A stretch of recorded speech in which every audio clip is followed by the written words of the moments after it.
Em Lucas, capítulo 5, esse período aí, os próximos 6 domingos, nós vamos conversar sobre o discipulado de Jesus com Pedro.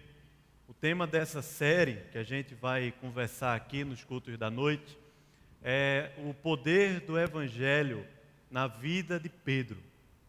Como o Evangelho se revelou, e não apenas no primeiro momento e no primeiro contato da vida de Pedro com Jesus, ou da vida de Jesus com Pedro, mas continuamente, mas o quanto o Evangelho se revela e se revelou na vida de Pedro, assim como na vida da gente, de forma contínua, em todos os caminhos, em todos os momentos, em todas as etapas e fases da vida da gente.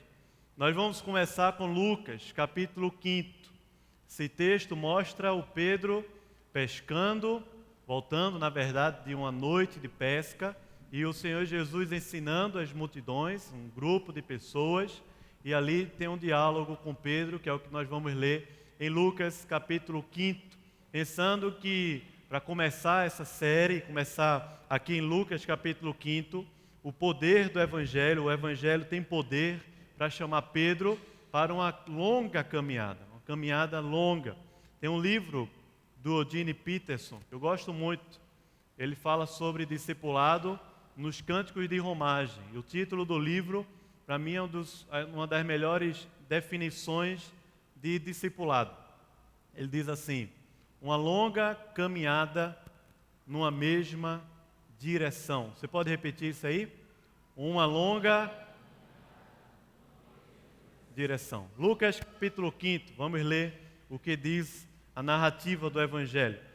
Aconteceu que, ao apertá-lo a multidão para ouvir a palavra de Deus, estava ele junto ao lago de Genezaré, e viu 2 barcos junto à praia do lago.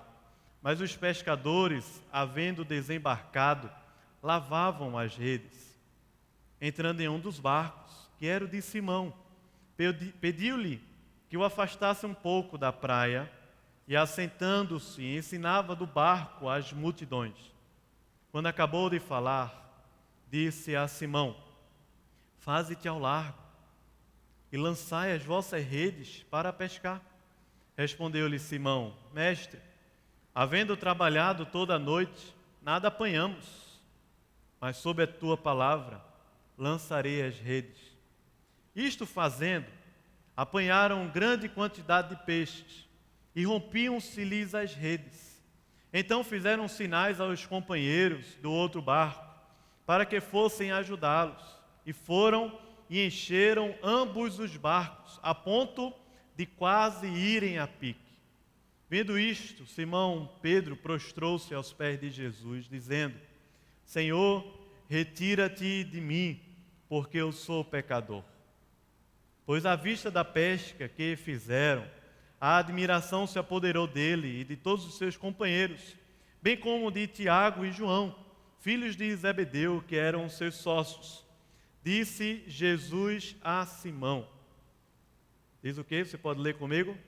Não temas, doravante serás pescador de homens.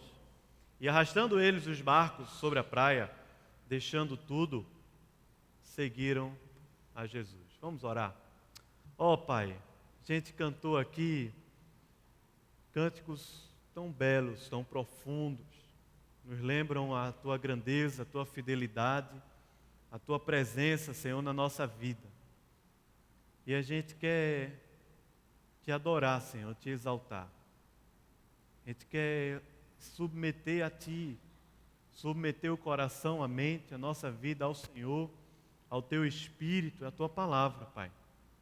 Ó Deus, fala conosco aqui. O Senhor tem poder para quebrar grilhões, o Senhor tem poder para despedaçar o nosso coração, o Senhor tem poder para tirar, ó Deus, aquele que não enxerga e trazê-lo para ver, tornando-o a ver. O Senhor é poderoso até para ressuscitar dentre os mortos. Ó Jesus bendito, queremos pedir a Tua bênção, a Tua presença aqui em nosso meio, em nome de Jesus. Amém. Amém. Começar a gente conversar sobre essa série, sobre esse tema, é bom a gente pensar ou definir acerca do que é o Evangelho. Como é que nós definimos, ou como é que você define bem o Evangelho? Eu vim de uma família de tradição espírita e desde pequeno fui criado nessa religião com um livro chamado Evangelho segundo o Espiritismo. Aquele livro, Allan Kardec, também naquela religião, os que seguem, definem bem o seu entendimento, o seu pensamento a respeito do Evangelho. Você pode ir para outras religiões, inclusive a islâmica, e vai haver uma definição a respeito de Jesus e a respeito do Evangelho. Mas se você fizer uma pesquisa em todas as religiões e em todos os caminhos a respeito desse momento, dessa trajetória da nossa vida com Deus, com a divindade, a gente vai ver que há uma coisa em comum em todas. Ou, na verdade, em quase todas, menos em uma. Comum, que a vida com Deus se conecta a partir do homem. É comum entre todas que a vida religiosa se conecta a partir do comportamento humano, a partir de um agrupamento humano, a partir de um livro, a partir de alguma coisa que seja humana. É o homem tentando de alguma maneira se relacionar com Deus, é o homem tentando de alguma maneira se conectar a uma divindade, se conectar a Deus. Quarta-feira eu conversava com um aluno da escola que eu trabalho também, que não acredita em Deus, ele é ateu, e ele estava me questionando como é que eu posso provar para ele que Deus existe, que o Evangelho de Jesus é real. Eu disse isso para ele. O Evangelho tem um caminho diferente, completamente diferente de todas as religiões dessa terra, porque o Evangelho não é a manifestação do homem querendo encontrar Deus. O Evangelho não é a pessoa bendita de Jesus apenas como mestre que quer ensinar coisas éticas para a vida da gente, mas o Evangelho é o próprio Jesus. Jesus é o Evangelho. Jesus encarnou, Jesus viveu e trouxe para nós o ensino a respeito do reino de Deus. Jesus, ele morreu na cruz, mas também ele venceu a morte e o pecado. Ele é o Evangelho. Mas espera aí, com isso eu não estou dizendo que o Evangelho na Bíblia está apenas em 4 capítulos: Mateus, Marcos, Lucas e João. O Evangelho ele é revelado desde Gênesis capítulo 1 até Apocalipse capítulo 22. Nós temos na Bíblia esse caminho que Deus está revelando desde a criação até a consumação dos séculos, até o fim, quando o Senhor há de restaurar toda a terra. É um caminho em que Deus vem ao nosso encontro, que Deus resgata o nosso coração, que Deus nos salva por completo, e à medida que caminhamos, vamos conhecendo essa salvação e esse poder chamado de Evangelho. Dá um clique na mente pelo Espírito de Deus, no nosso coração, na nossa mente, para a gente entender isso aí. E às vezes a gente até tem dificuldade quando vai ler os Evangelhos da Bíblia, Mateus, Marcos, Lucas e João, por ter uma ênfase ou um pensamento mais voltado em como as pessoas olhavam para Jesus, ou ter um pensamento e uma ênfase mais voltada nas obras que Jesus fez, os milagres que Jesus fez, ou ter um pensamento mais voltado em como aquilo que Jesus falou pode alterar o meu comportamento ético, ou ter um pensamento mais voltado para aquilo que Jesus falou a respeito da sociedade como um todo, ou a respeito da questão socioeconômica do nosso tempo. É fato que a gente pode olhar qualquer lente os livros, a palavra de Deus e os evangelhos. Mas o Evangelho de Jesus revela muito mais do que como os homens viam a Jesus. O Evangelho de Jesus revela como Jesus olhava para os seus discípulos. O caminho é inverso. A maneira como Jesus olha para os discípulos é que define a vida. A maneira como Jesus olha para nós é que define a nossa vida. A maneira como Jesus lidava com os seus, Pedro, também com os demais, afirmando aquilo que eles eram nele mesmo, antes da fundação do mundo, é que define essa caminhada, e não a maneira como os discípulos ou como as multidões olhavam para Jesus. Jesus é bendito, Jesus é maravilhoso.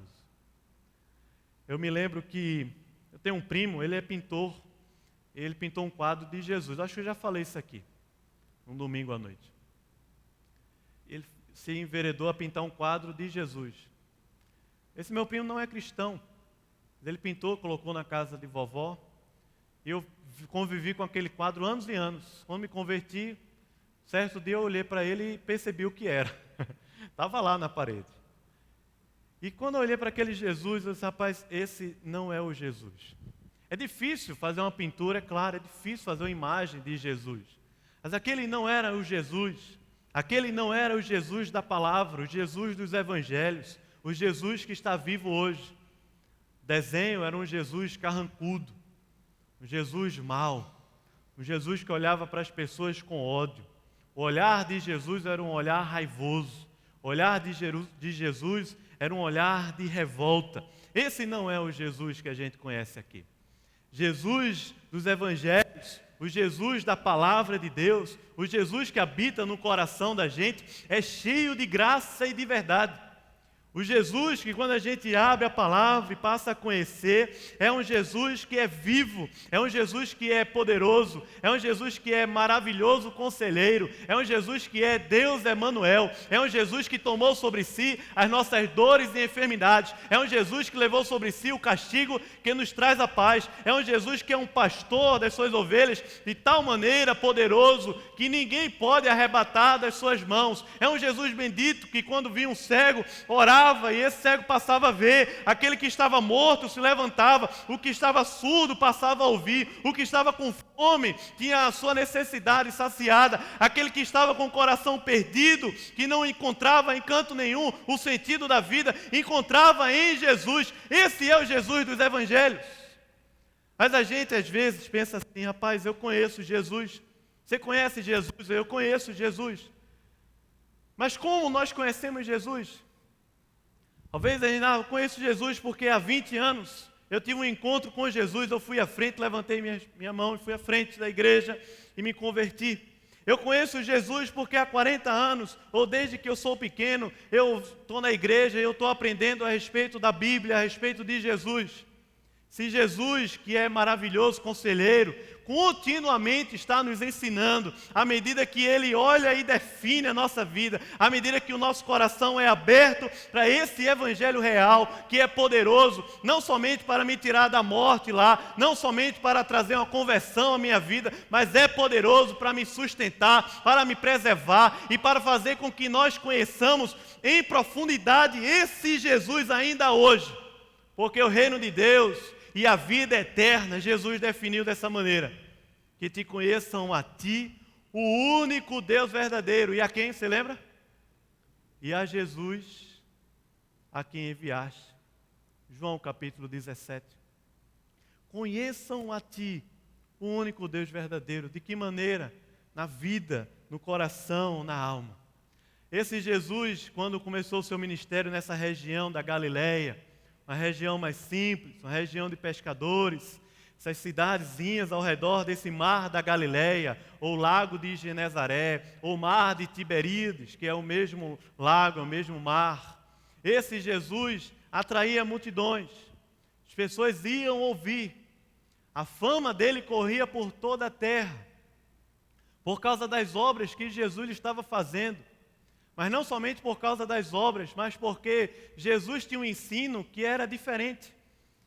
Mateus, capítulo, no finalzinho do Sermão do Monte, vai dar uma nota dizendo que as multidões, o povo ficava assim vislumbrado, maravilhado, porque esse Jesus ensinava como quem tem autoridade.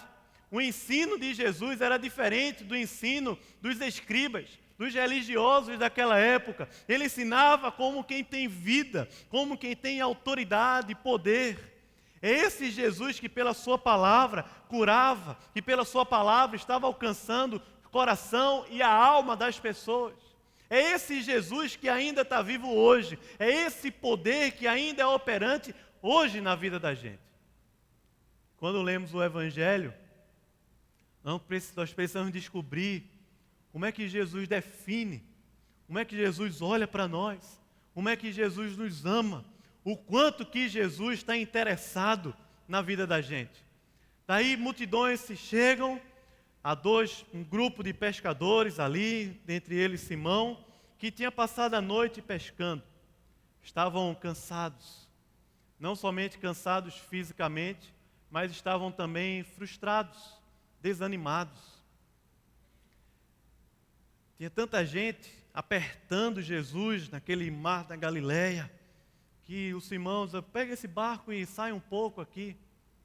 E daquele barquinho Jesus estava ensinando, e multidões vinham ouvir aquele que fala como quem tem autoridade, aquele que é maravilhoso conselheiro. E Jesus, enquanto ensinava as multidões, o Pedro e os demais pescadores estavam ali desanimados, frustrados, cansados, organizando a rede, limpando ela, vendo se de repente não tinha alguma coisa quebrada, ou se tinha alguma coisa distorcida ali por causa do trabalho, no material de trabalho que eles utilizavam, lavando as redes para um novo dia de trabalho, para uma nova pesca.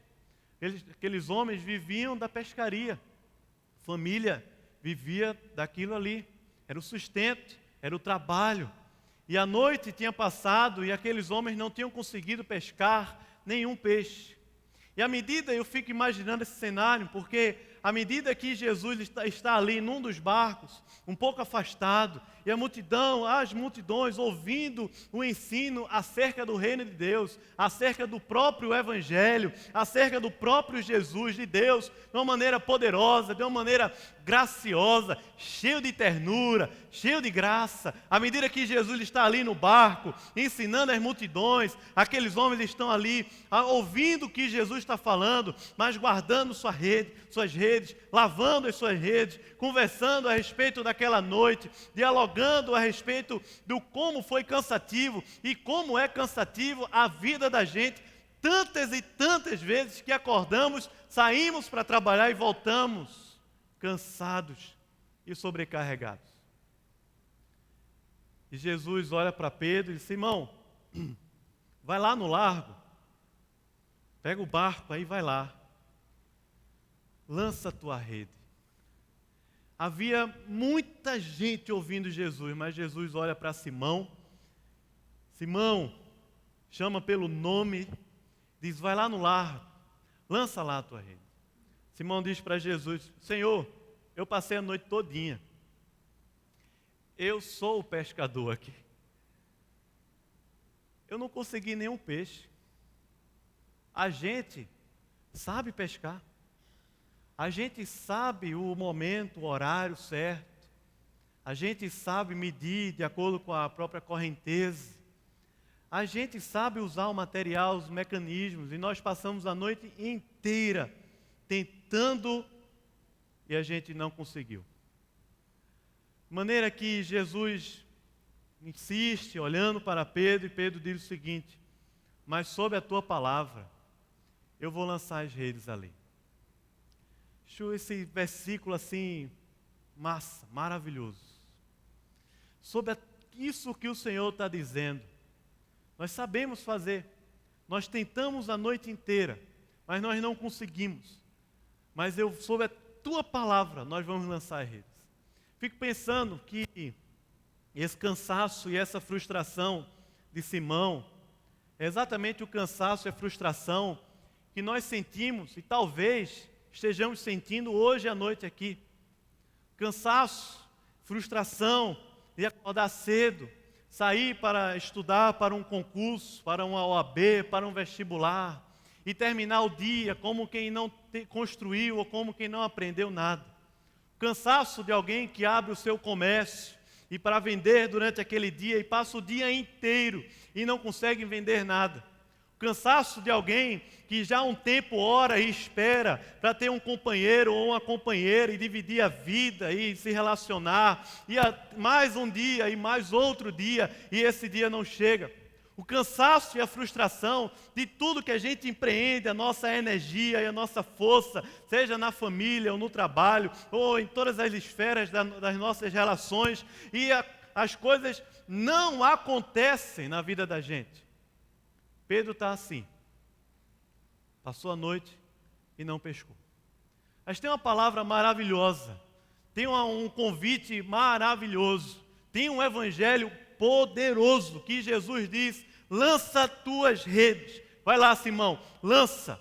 Simão diz: eu passei a noite toda, mas sob a tua palavra eu vou lançar. Que palavra é essa que Simão está dizendo para Jesus? A palavra de alguém que criou todas as coisas por causa da sua palavra, por intermédio dele e para ele mesmo.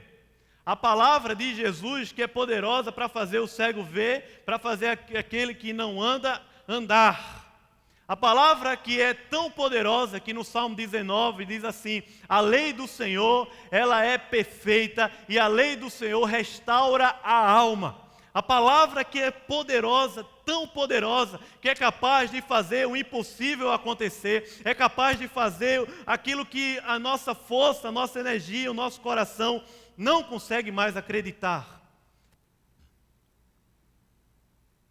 Uma palavra que é poderosa para ir contra as nossas incredulidades, contra o nosso desânimo, contra a nossa desesperança, uma palavra que é poderosa para ir contra a frustração, contra todos esses enganos e tudo mais que tomam conta do coração da gente. Pedro diz: sobre a tua palavra lançarei a rede. Pedro vai lá, joga a rede ao mar, e aquela rede vem tanto peixe, que ele pede ajuda para os amigos irem lá ajudar. Você já deve ter ouvido um sermão nesse texto aqui, e eu já ouvi alguns estudos, lido algum material sobre esse texto. Quando eu estava lendo esse texto, de alguma maneira, pela graça do Senhor, eu passei a pensar nesses peixes aí.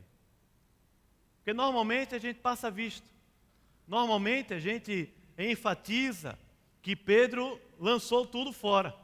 Normalmente nós lemos esse texto aqui para enfatizar não o poder da palavra de Jesus, não o poder da bênção de Jesus, não o poder do Jesus que é abençoador, mas o poder de Pedro que olhou para aqueles peixes todos e deixou todos eles e seguiu Jesus. É um perigo a gente ouvir essa narrativa e querer olhar só para Pedro, e esquecer que nós temos um Jesus que é poderoso para encher um barco de peixe. Esquecer de um Jesus que é poderoso para abençoar abundantemente a nossa vida. E esquecer de um Jesus que é poderoso, porque já é dito na sua palavra.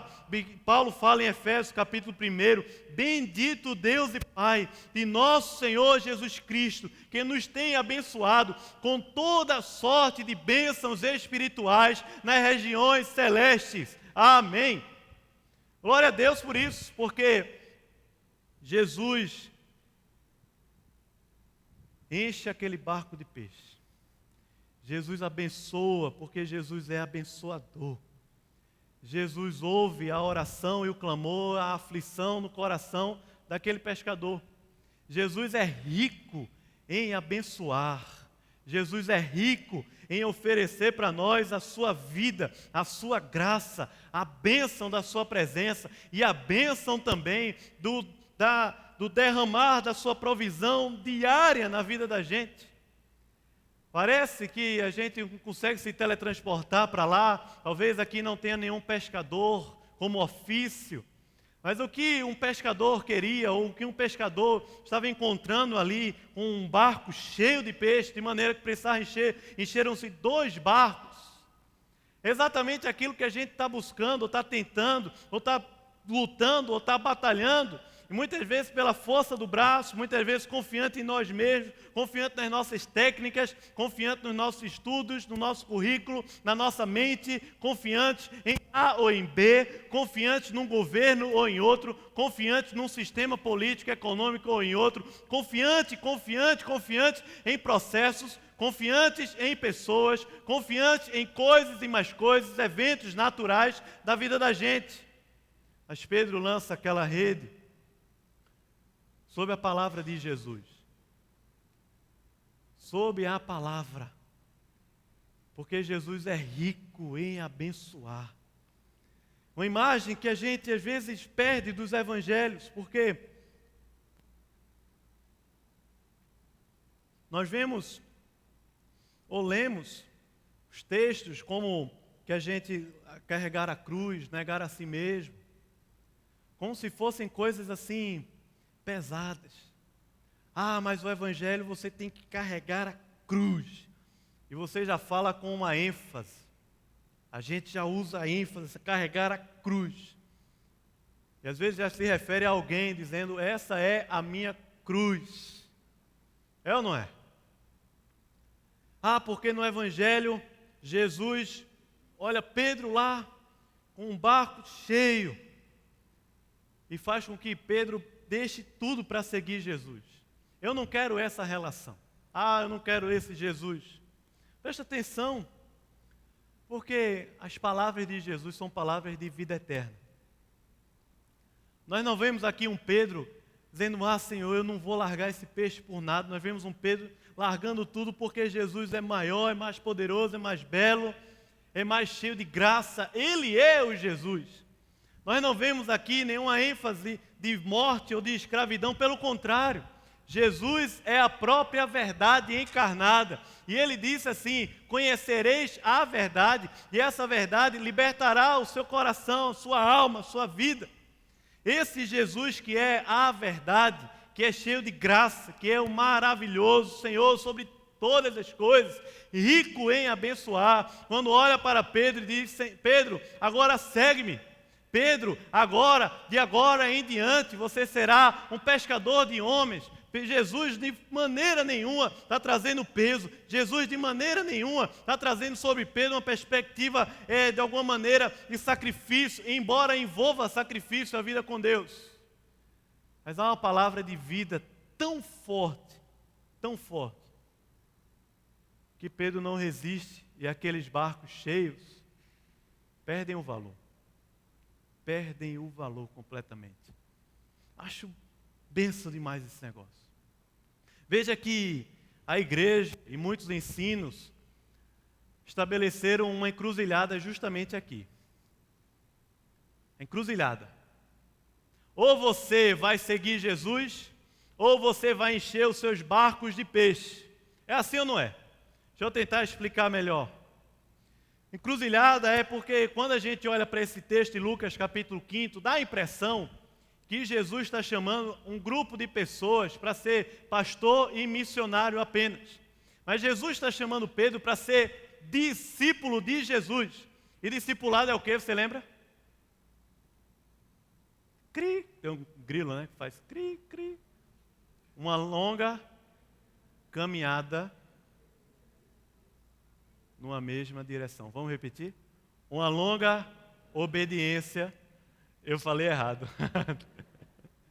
Uma longa obediência numa mesma direção. Vamos lá? Uma longa numa mesma direção. Eu falando errado, não dá. Veja. Aqui Jesus está chamando Pedro para ser discípulo de Jesus, aprendiz. Jesus está chamando Pedro para andar. É isso que Marcos, capítulo 3, fala. Jesus, quando chama os 12, chama para estarem com Ele. Para que Jesus pudesse dar a eles autoridade sobre espíritos imundos. Também poder para curar. Para estarem com Jesus, se relacionando como aprendizes. Como discípulos que estão ali no pezinho do monte, ouvindo e aprendendo tudo o que o Pai está revelando a Jesus. Essa é a relação estabelecida entre Jesus e os discípulos. Veja João capítulo 15, a partir do verso 14, quando ele diz assim, vocês são meus amigos, se fizerem o que eu vos mando. Já não vos chamo servos, tenho chamado vocês de amigos, porque tudo que o meu Pai tem me dito, eu tenho revelado para vocês. Essa a proposta, é esse o discipulado que Jesus está chamando Pedro. Mas a igreja estabeleceu uma encruzilhada, e essa encruzilhada diz para a gente o seguinte, se eu largar o meu barco, se eu largar os peixes lá, se eu largar a minha profissão, se eu largar a bata que eu uso para trabalhar, se eu largar a roupa, se eu largar os meus títulos lá, se eu largar a minha vida, a minha herança, as minha casa, meus bens, se eu largar a faculdade e entrar no seminário, eu vou poder seguir o caminho de Pedro. Presta atenção, porque isso é um engano que tem trazido uma escravidão tão grande e que tem desvirtuado a maneira como nós olhamos para Jesus. Talvez a grande dificuldade para a gente conhecer o Evangelho vivo e real hoje, não apenas aquele do dia que a gente se converteu, mas o Evangelho vivo e real hoje, é essa maneira desvirtuada e desconectada que a gente olha para Jesus, que a gente olha para Jesus se relacionando com os discípulos, porque quando nós vemos, pensamos, isso aí é para fulano, isso aí é para Beltrano, isso aí é para o pastor, isso aí é para o missionário, enquanto que isso aí é para o discípulo de Jesus, enquanto que esse evangelho é para aquele que é chamado pelo seu nome, enquanto que isso aí é para aquele que Jesus conhece pelo nome antes da fundação do mundo. Enquanto que isso aí, esse poder de Jesus, cheio de graça e de verdade, é vivo hoje para a nossa vida, para alimentar, para nos preservar e para fazer com que a gente conheça o Senhor eternamente, hoje ainda. Hoje, não apenas lá no passado, mas hoje, de maneira profunda e poderosa. Alguns vão dizer assim, olha, mas eu tenho que sair, alguns saem da zona de conforto. Pedro teve que largar e sair da zona de conforto para seguir Jesus. Irmão, o Evangelho não deixa ninguém na zona de conforto. O Evangelho não deixa nenhum discípulo na zona de conforto. O Evangelho é definido pelo Senhor. Eu vim trazer espada. Eu não vim trazer esse tipo de paz nas relações construídas apenas pelos homens que tentam agradar uns aos outros e não agradar a Deus. O Evangelho é definido pelo próprio Jesus, porque Jesus é o Evangelho. E quando Jesus olha para o discípulo, a convocação é a mesma. Segue-me, siga-me, de agora em diante, você será pescador de homens. De agora em diante, é isso aí, esse ofício. De agora em diante, toda a energia, toda a força empreendida que você tem e eu tenho no trabalho, na construção, no desenvolvimento da nossa vida, tudo isso aí só vai ter sentido por causa de uma nova missão, por causa de uma nova identidade, por causa de uma nova vida, que é a vida do Evangelho, é a vida eterna. Jesus olha para Pedro, diante daquilo que o pescador mais ansiava, diante daquilo que não só Pedro, mas os demais mais ansiavam, e que foi dado pelo próprio Jesus, porque Jesus abençoa mesmo. Veja que aqueles peixes não foram devolvidos, aqueles peixes abençoaram aquelas pessoas, abençoaram a vida e a família de Pedro, de André, e dos demais ali. Mas veja, diante da palavra e da proposta de Jesus, aquilo perde o valor. Porque na verdade aquilo não tem valor em si mesmo. Porque na verdade aquilo não dá significado à vida da gente. Porque na verdade aquilo, toda a energia e trabalho que a gente empreende na vida, desde que acorda até quando vai dormir, alguns que acordam às 6 da manhã e trabalham até meia-noite praticamente, toda essa energia e toda essa força não consegue trazer significado e vida para a gente. Não conseguem, porque elas não têm um fim em si mesmo, que Jesus fala, vem para mim, siga-me, porque eu vou fazer de agora em diante que você seja pescador de homens. É uma nova missão, é uma nova identidade, é uma nova postura de vida, é um novo caminho que é baseado no poder, não da nossa força, não é no poder da nossa abnegação, mas é baseado no poder do próprio Evangelho de Jesus, para que todos aqueles que são chamados nele sigam esse caminho. Daí é para mim, é para você, é para nós, porque somos discípulos de Jesus. É para a gente aprender continuamente o quanto Jesus é poderoso, eternamente, de agora até o fim. É para a gente caminhar nesse negócio. Eu fico lembrando de Paulo, Filipenses capítulo 3, Paulo dá um pouco do relato a respeito da vida dele. Ele diz, olha, eu sou hebreu de hebreus, pela lei eu sou fariseu, eu estudei nas melhores escolas aqui, eu conheço tudo, eu sou um doutor, eu conheço a lei, eu conheço os caminhos da religião, eu aprendi nos melhores caminhos, eu sou da família, de uma das famílias mais religiosas de Israel, eu sou israelita.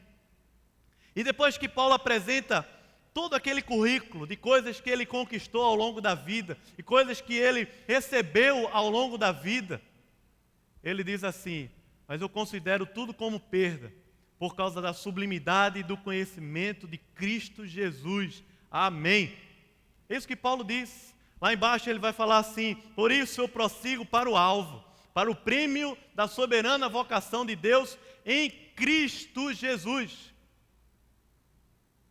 Esse é chamado para mim e para você ou não, irmão? Esse não é chamado para a vida da gente?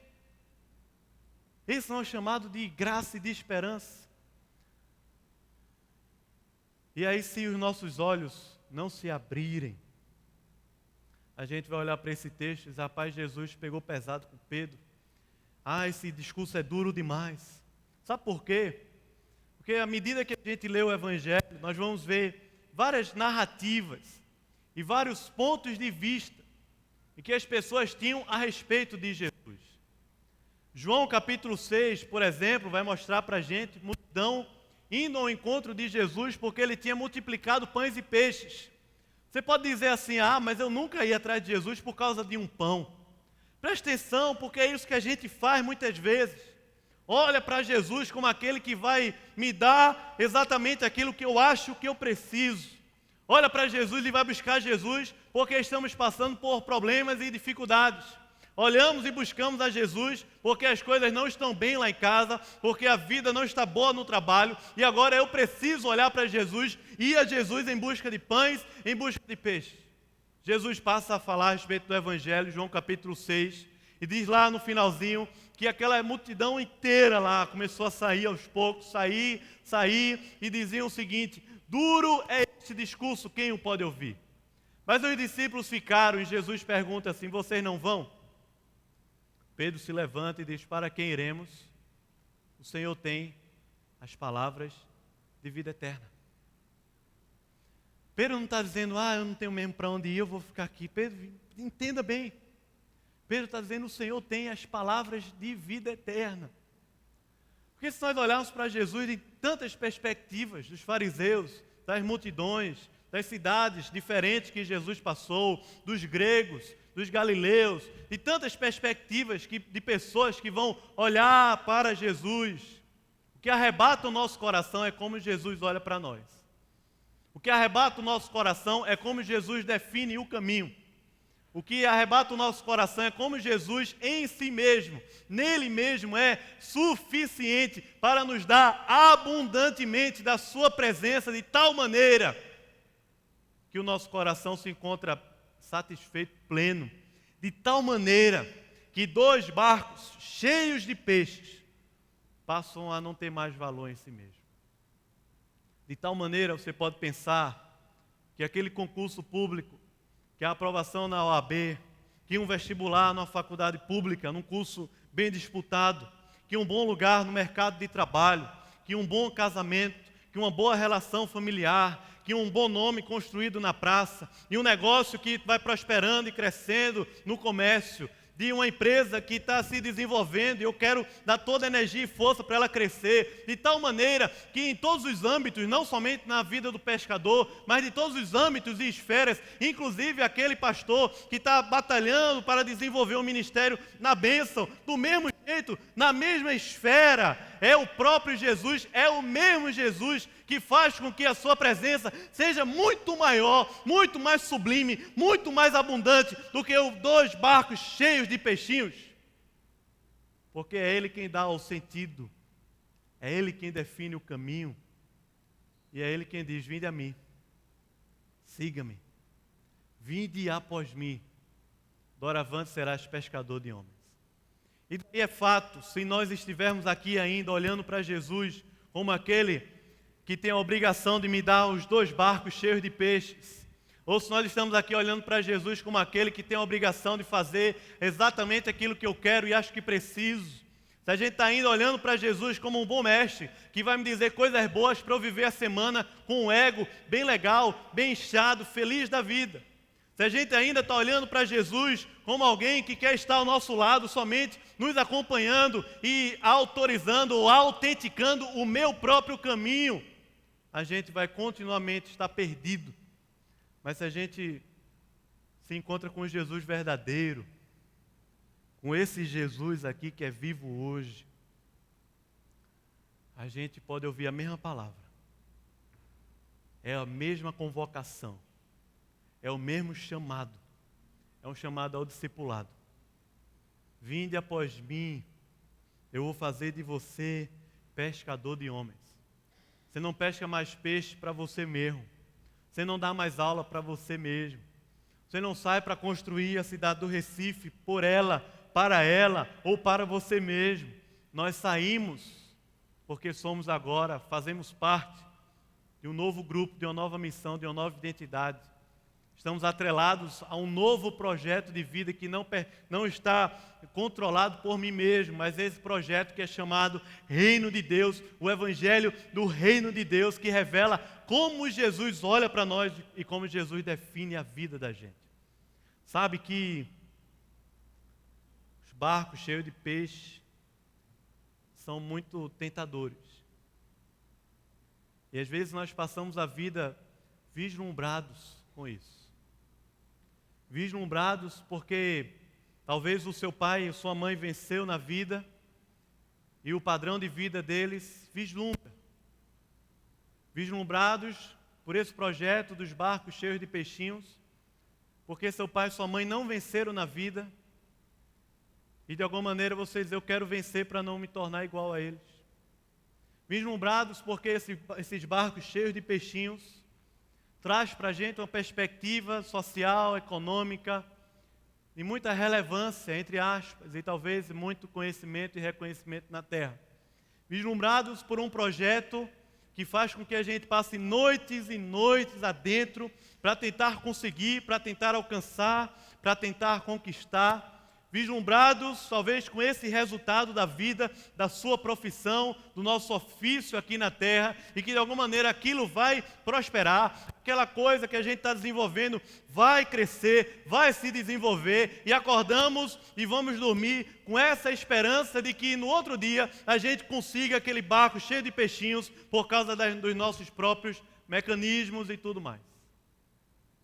Mas o fato é que quando a gente vislumbra a pessoa de Jesus, perde o sentido, irmão.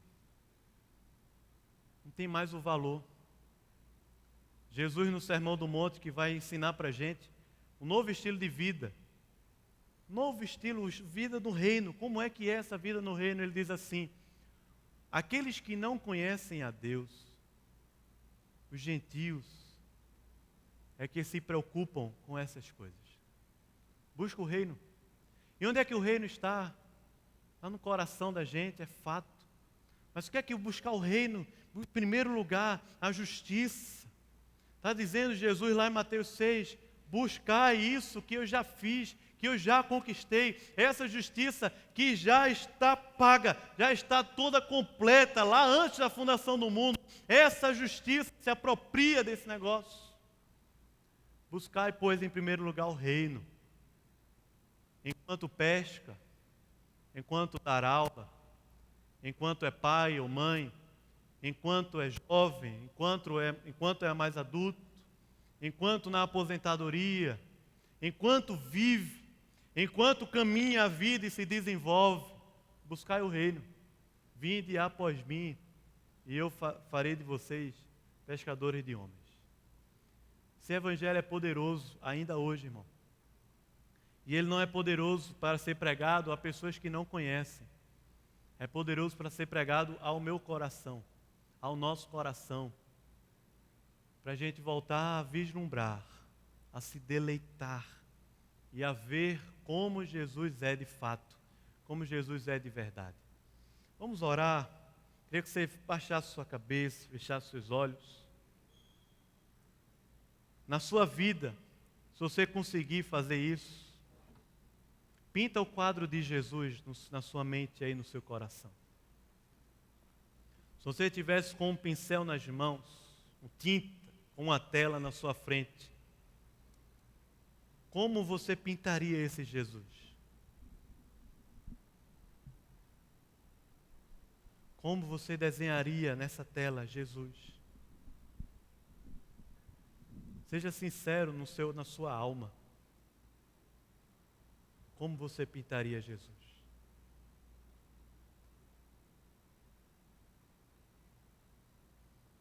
Mas se de alguma maneira pelo Espírito Deus fala com a gente, está falando com você, ouve a voz do Espírito. Como o Espírito comunica para nós a pessoa bendita de Jesus.